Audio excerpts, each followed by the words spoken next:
আপনি হাদিসের কাছে যাবেন তো কোরআন পড়িয়া তারপরে যাবেন হাদিসের কাছে। আর আপনি যদি বলেন যে কোরআন আমরা বুঝবো না, কোরআন কঠিন, তাহলে আপনি শয়তানের একটা ওয়াসওয়াসায় পড়েছেন।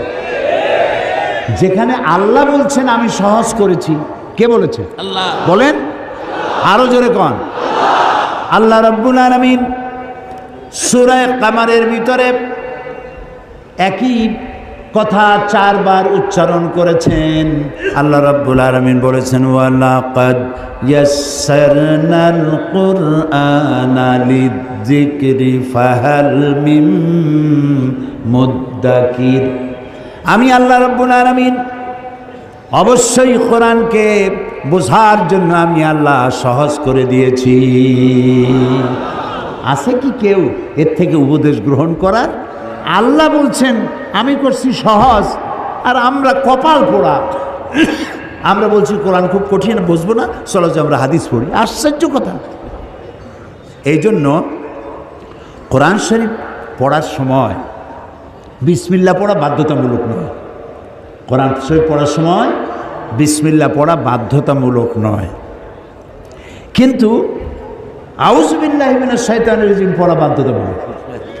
ওয়াইজা ক্বারাআতাল কুরআনা ফাস্তাইজ বিল্লাহি মিনাশ শাইতানির রাজিম।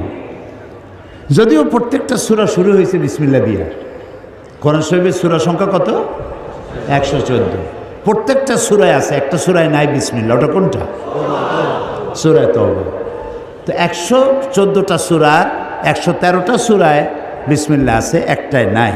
সেই অভাব আল্লাহ পূর্ণ করেছেন সূরা আন-নামলে। শুরুতে আর ভেতরে 2 বার বিসমিল্লাহ কইয়া 114 পুরো করে দিয়েছেন। তো বিসমিল্লাহ পড়া বাধ্যতামূলক নয়, কিন্তু আল্লাহ তাআলা বলছেন ওয়াইজা ক্বারাআতাল কুরআনা, যখন তোমরা কোরআন শরীফ পড়বে, ফাস্তাইজ বিল্লাহ। ফাস্তাইজ আমরের সিগা, হুকুম, আল্লাহ অর্ডার করছেন। শয়তানের ওয়াসওয়াসা থেকে পানাহ চেয়ে নাও। আপনি যদি আউযু বিল্লাহ ছাড়া কোরআন পড়েন, ওয়াজিব তরকের গুনাহ হবে। এটা আল্লাহ এত কড়া হুকুম দিলেন কেন? এই জন্য দিয়েছেন শয়তান তোমার কোরআন থেকে দূরে সরায় দেবে। শয়তান তোমার কোরআন বুঝতে দেবে না। এই জন্য তো মানুষ কোরআন বোঝে না। শয়তানে কয় যে এ কোরআন বুঝবা না। কে কয়? শয়তানে কয় কোরআন বুঝবা না।